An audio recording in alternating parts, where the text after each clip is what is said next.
sisi, na tulipokee kwa furaha kwa imani hilo neno lenye kutuletea wokovu. Karibu mpendwa msikilizaji na mfuatiliaji wa St. Gaspar Media katika kipindi cha tafakari ya Injili ya siku. Leo Jumamosi, juma la 3, kipindi cha kawaida mwaka A wa kanisa. Masomo ya leo, somo la kwanza linatoka katika kitabu cha pili cha Samueli sura ya 12 aya ya kwanza hadi ya 7 na aya ya 10 hadi aya ya 17. Na Injili takatifu kama ilivyoandikwa na mwinjili Marko sura ya 4 aya ya 35 hadi aya ya 41. Karibu tusikilize Injili. Somo la Injili lilivyoandikwa na Marko. Siku ile kulipokuwa jioni, Yesu akawaambia, na tuvuke mpaka ng'ambo. Wakauacha mkutano, wakamchukua vile vile alivyo katika chombo, na vyombo vingine vilikuwako pamoja naye. Ikatokea dhoruba kuu ya upepo, mawimbi yakakipiga chombo hata kikaanza kujaa maji, naye mwenyewe alikuwapo katika shetri, amelala juu ya mto. Wakamwamsha wakamwambia, Mwalimu, si kitu kwako kuwa tunaangamia? Akaamka, akaukemea upepo, akaiambia bahari, nyamaza, utulie. Upepo ukakoma, kukawa shwari kuu. Akawaambia, mbona mmekuwa waoga? Hamna imani bado? Wakaingiwa na hofu kuu, wakaambiana, ni nani huyu basi hata upepo na bahari humtii? Neno la Bwana. Sifa kwako Kristo. Mpendwa msikilizaji, leo tumepata fursa nyingine pia kutafakari Injili ambayo kanisa imetuwekea kutuongoza katika maisha yetu ya kila siku. Leo hii siku ya Jumamosi, napenda tutafakari pamoja ujumbe unaosema Mungu ni tumaini la maisha yetu. Mpendwa msikilizaji, maisha ni zawadi pekee na ni zawadi adhimu ambayo Mungu kampatia mwanadamu. Maisha haya yana utamu wake au yana ladha yake. Maisha ni mjumuiko wa mapito yote, na hiyo ndiyo ladha yake. Hapa duniani tunapitia mapito tofauti tofauti. Furaha ni ladha ya maisha, huzuni ni ladha ya maisha, majonzi katika maisha pia ni ladha ya maisha hayo. Mkato wa tamaa au kushindwa ni ladha pia ya maisha. Kufanikiwa katika maisha ni ladha ya maisha.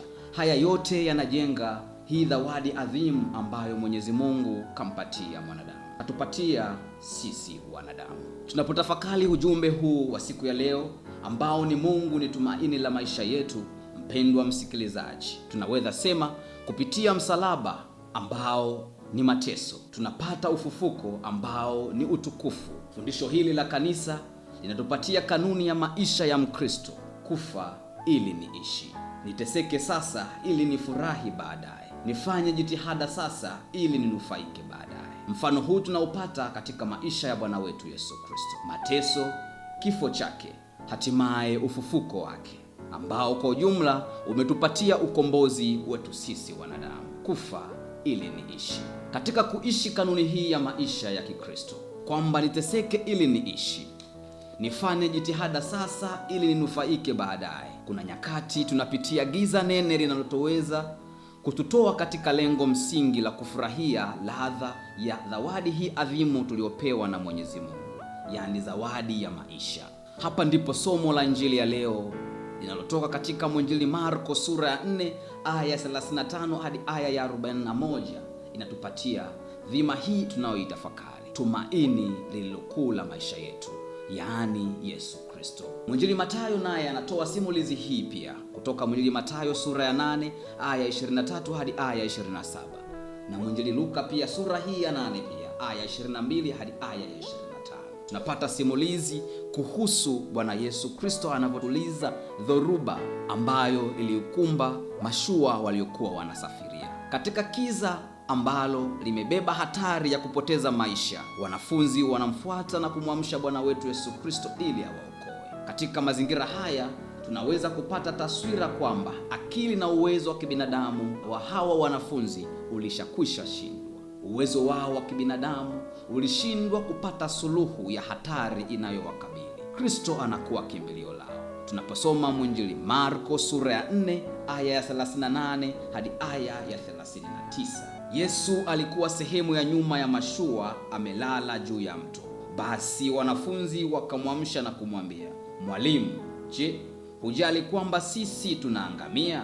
Basi akaamka, akaukemea ule upepo na kuyaamrisha mawimbi ya ziwa, kimya, tulia. Hapo upepo ukakoma, kukawa shwari kabisa. Kisha Yesu akawaambia wanafunzi wake, mbona mnaogopa? Je, bado hamna imani? Mpendwa msikilizaji, tunapata funzo la kujifunza hapa. Somo hili lilikuwa linatafsiriwa kwa kanisa la mwanzo, sehemu ya faraja ya mateso ambayo wao walikuwa wanapitia, kanisa la mwanzo, kwamba tumaini lao kuu la maisha yao ya kiimani ni Bwana wetu Yesu Kristo. Kanisa la sasa hivi pia linashambuliwa sana.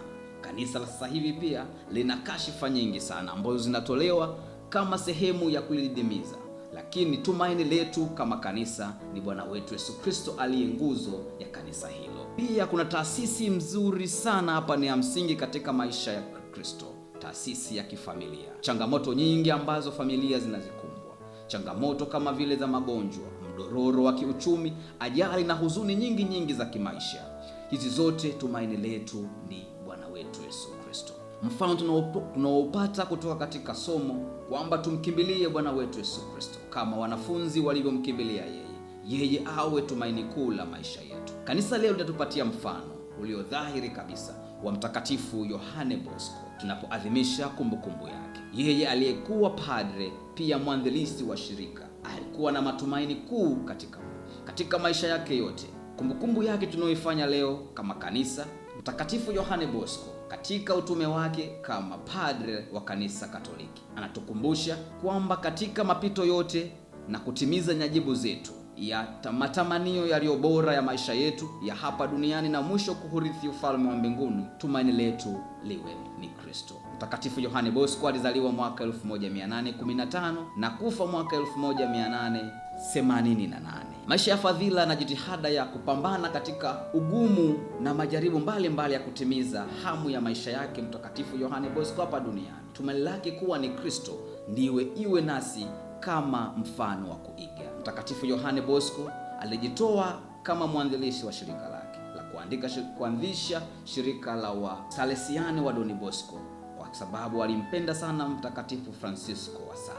Hakuogopa kukemea habari za kisiasa, hakuogopa kukemea machafuko ya kijamii. Msemo wake maarufu ni huu, siasa yangu ni ile ya Baba yetu mbinguni. Msemo huu maarufu wa Mtakatifu Yohane Bosco unatupatia taswira kwamba tumaini lake katika maisha yake yote kama padre na shughuli zake nyingi za kufundisha vijana maisha ya hapa duniani ili kuurithi ufalme wa mbinguni, tumaini kuu lilikuwa ni Mungu. Na kushukuru kwa kutafakari pamoja nami injili ya leo. Niliyekuletea tafakari hii ni mimi Fratelli Carlos Joshua na Chihangu wa shirika la wamisionari wa damu takatifu ya Yesu kutoka seminari kuu ya Mtakatifu Gaspari del Bufalo, Kola, Morogoro. Itukuzwe damu ya Kristo.